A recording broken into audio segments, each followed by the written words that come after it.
حي على الفلاح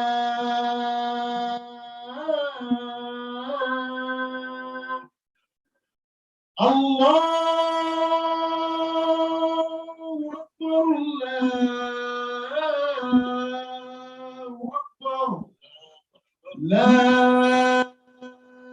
إله إلا الله.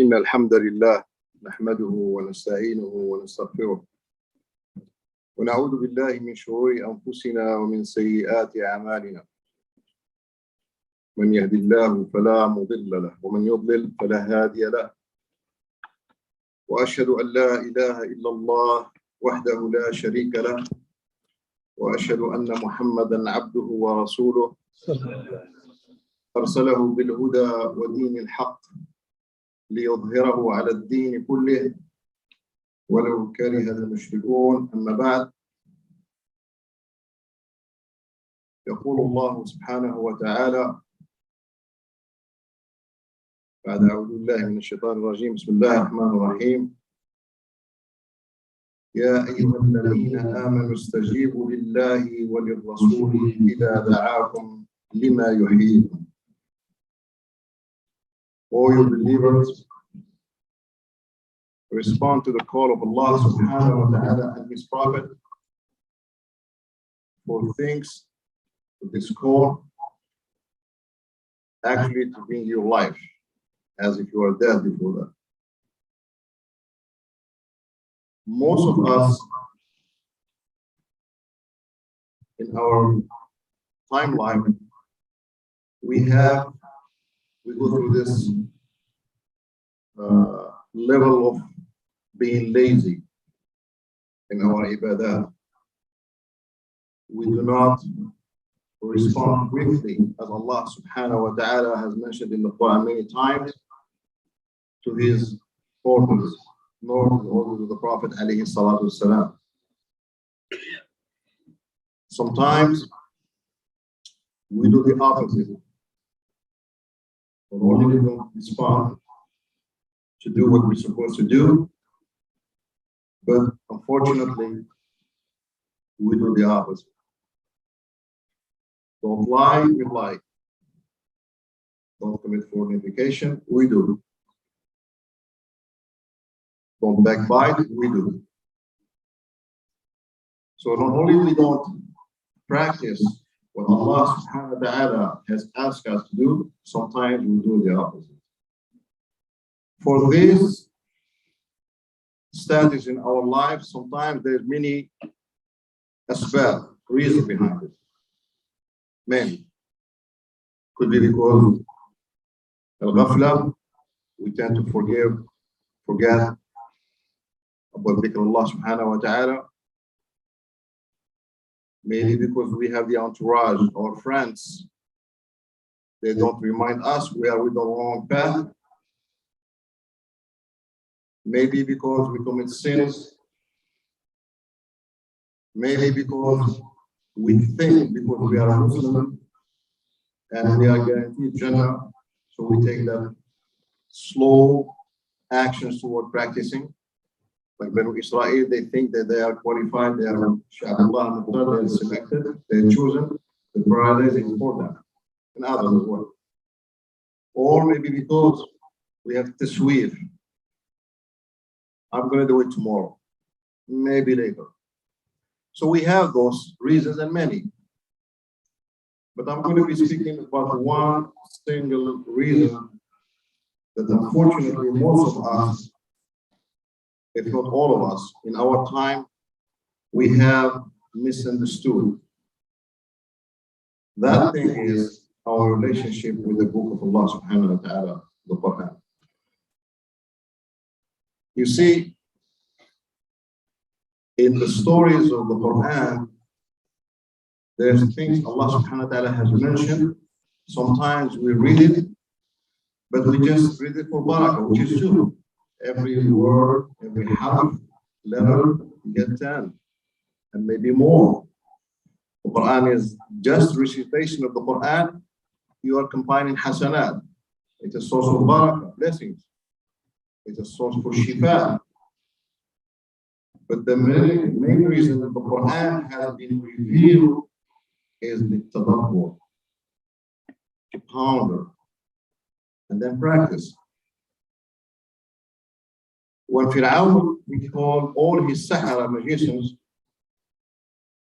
to defy Musa alayhi salam with their sorcery, with the magic, they were from the other side. They were mushrikeen. But the moment they saw the ayah from Musa alayhi salam, 180 degrees change. Not only that, they sacrificed, they paid heavy price for that change instantly. لأقطعن أيديكم وأرجلكم من خلاف ولأصلبنكم في جذوع النخل. This is the warning that Pharaoh he told them. You're going to cut your hands, your feet from back. So it's even more pain. And then he will crucify them inside the trunk of the trees, almost like he would put them inside the trees. What did they say? فَقْضِ مَا أَنْتَ قَاضٍ إِنَّمَا تَقْضِي هَذِهِ الْحَيَاةِ الدُّنْيَا. Do whatever you wish. This is the dunya. They were coming from the dunya, by the way. They were coming asking for the reward. What drove them to challenge Musa is the dunya. We will get reward if we did yes, and you will be muqarrabin, be my entourage. You will have high level. So the driving force behind that is the dunya. Instantly they had thrown away, and they would Allah subhanahu wa ta'ala. Without Musa alayhi salam was preaching like he did for his followers, Banu Israel. They have seen so many ayat. And at the end of the day, اذهب وأنت وربك فقاتلا, go and your Lord and fight. We are sitting here. So you can see the two constructs. Someone has received the message, instantly has changed him.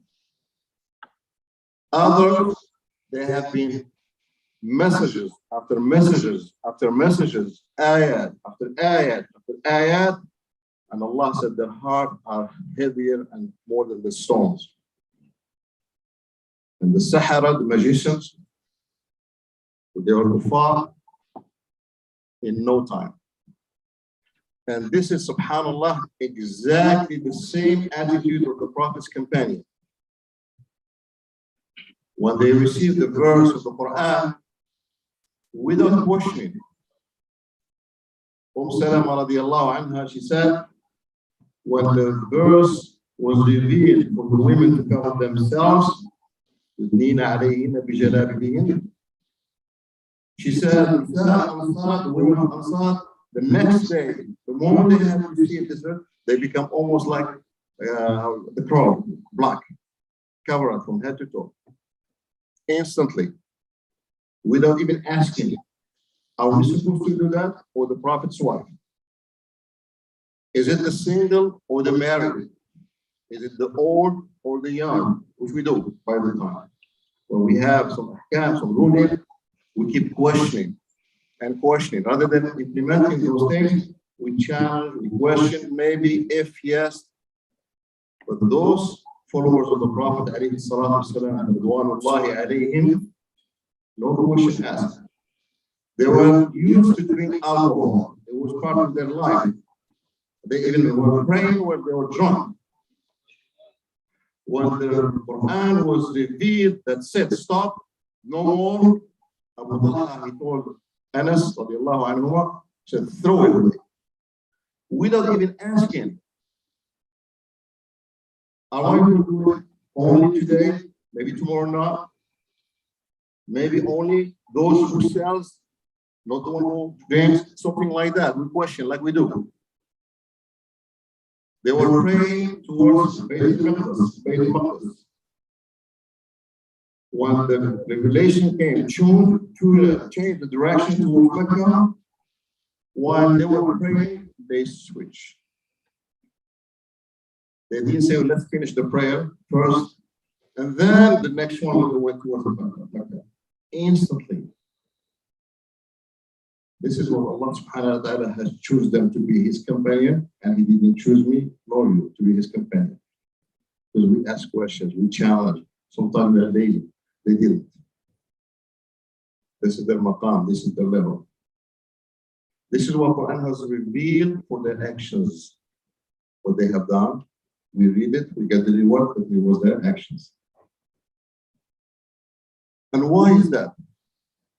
What makes the difference between their relationship with the Quran and our relationship with the Quran? As a matter of fact, in our time, we have many Hufad that the Sahaba, some of them, they passed away, they died without witnessing the complete revelation of the Quran. With the few verses they have received, it transformed them completely. And we have it from cover to cover with all this design, nicely, things like that. And the few verses they have received, it has changed them completely. While we have not only the Quran, we have the compilation of, I have in my library, I have like 18,000 books. I have sections only with the hadith that some Sahaba they have never heard about. Because they only heard of some hadith, they reveal it, but they haven't heard other hadiths. Whatever they have received, they have heard, they have applied it. So what makes the difference? Why the relationship with this revelation that we have in our time is completely different than ours. And I just told you that Allah subhanahu wa ta'ala, when he brought Musa alayhi salam to challenge Fir'aun, the Sahara, the magicians, they come to collect the reward, the prize. And they have left it and they pay with their blood for the sake of Allah subhanahu wa ta'ala. It will take years for someone to convince him, to teach him, to tell him the reward that he will get to be shaheed, to accept it. They didn't need for Musa to do more explanation. That revelation for them was enough for them to go back to Allah subhanahu wa ta'ala as shuhada. قولوا قولي هذا واستغفر الله لي.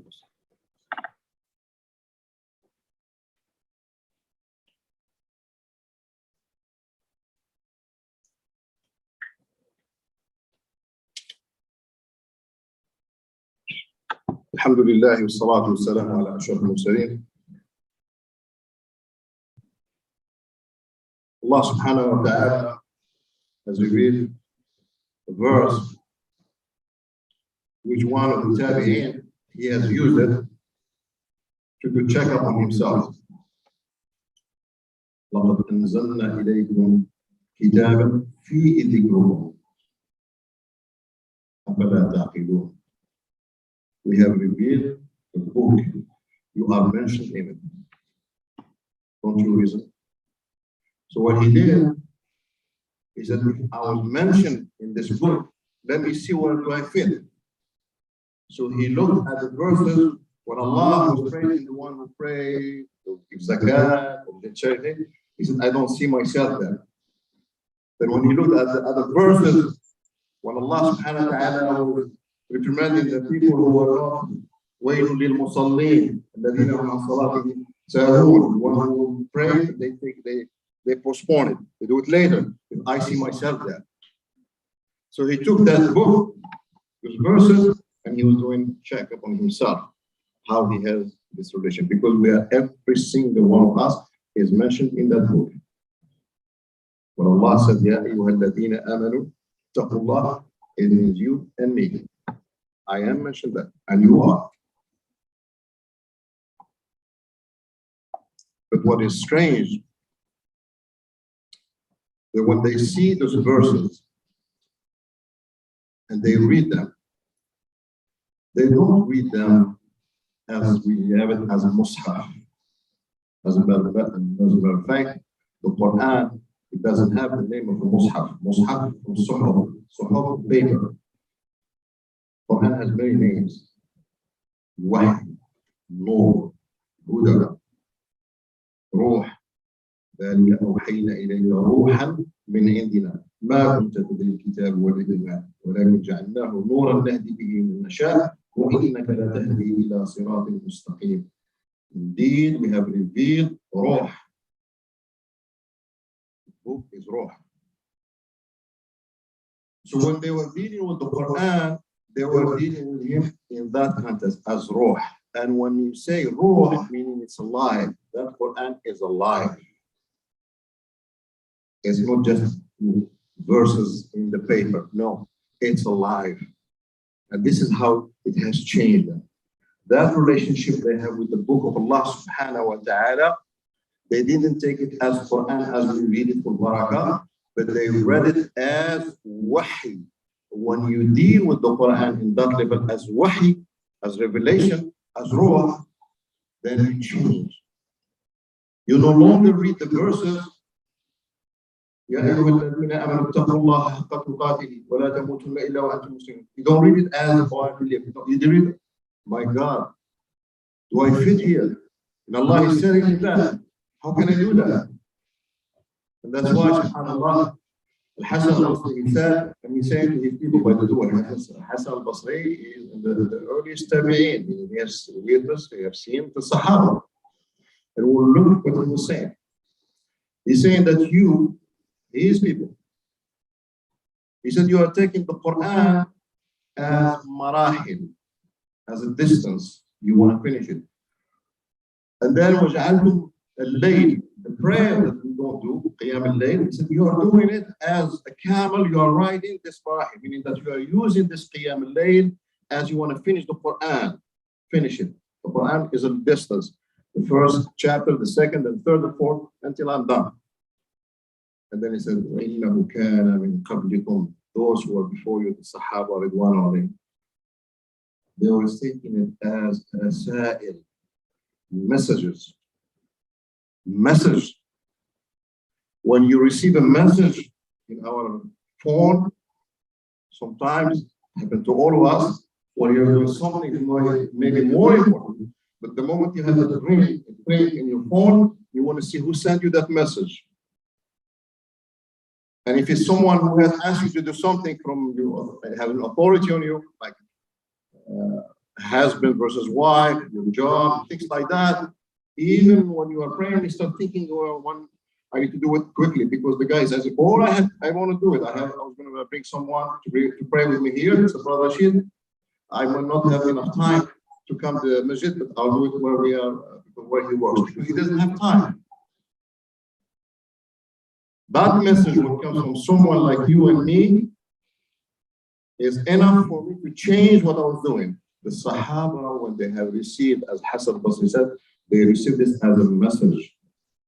In the day, in the evening, in the night, يَتَدَبَّرُونَهُ. They start pounding on it. They didn't read the whole verses. Sometimes they make qiyam with one verse. One verse. Imagine, you make the whole night reciting the same verse on and on and on.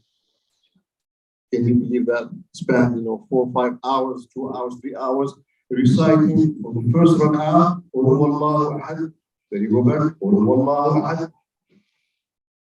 Because every single time when they receive that message, they ponder on it.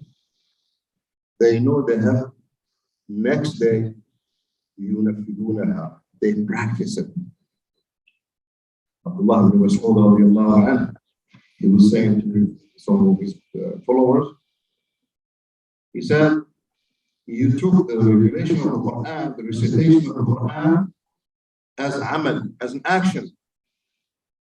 وَإِنَّ أَحَدَكُمْ, someone of you, he recited the Quran from Fatiha to the last one, the Nas. وَمَا أَسْقَطَ مِنْ حَرْفًا. He will not miss a single word. The way he recited is so perfect. And he said, وَقَدْ أَسْقَطَ الْعَمَلَ بِهِ. He has the work, the application is no longer there. He's only, so he took the recitation as the amal, as an action.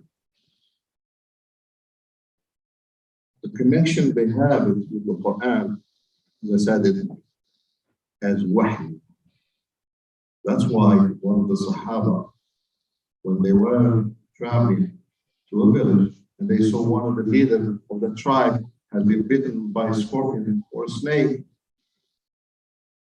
so they couldn't find a remedy for it. So they asked, let's ask those people, the followers of the Prophet, ﷺ.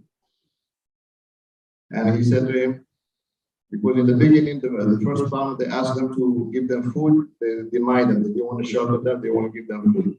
But when their leader was bitten by this scorpion, they said, oh, do you have any medicine for this? One of the Sahaba said, we don't have it, I think I can do one thing. What is it? I can do ruqya, I can read on him. And he read only Fatiha.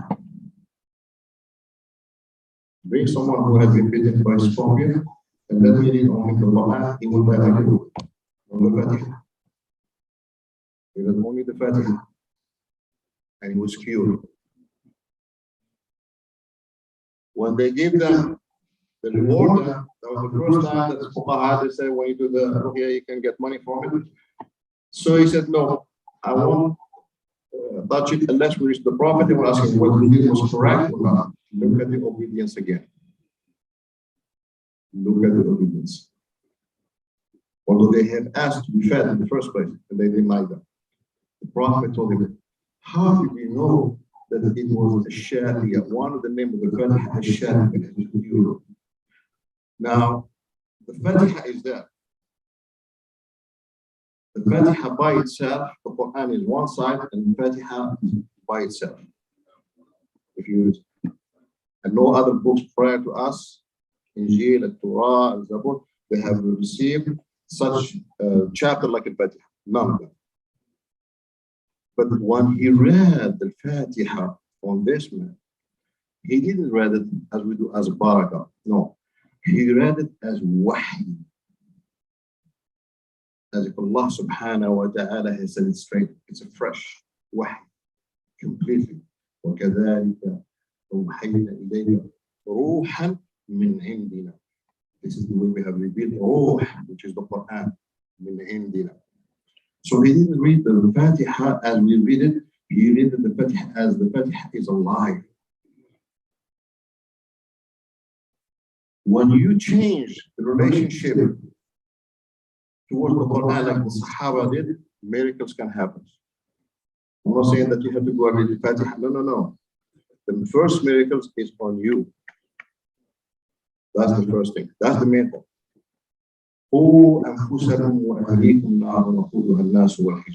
Save yourself and your family.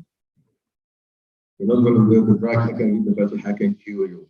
But we have some people there, they use this as a business. No, I use it, I read it to change me, like it changed the Sahara.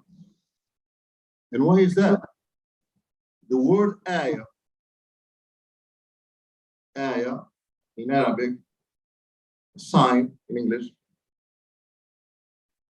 and that verse is no longer words. It's something else. When we are driving on every park and there's a camera next to the cemetery for the speed, it's at 30 or 25. When I see that number, it's no longer a number. That sign, that ayah is no longer a sign. It completely becomes an action. I start looking at so am I going within the speed limit? Is there a cop there? I have to slow down. My feet has to work. So many actions will change just because I saw this number. That's what the ayah does.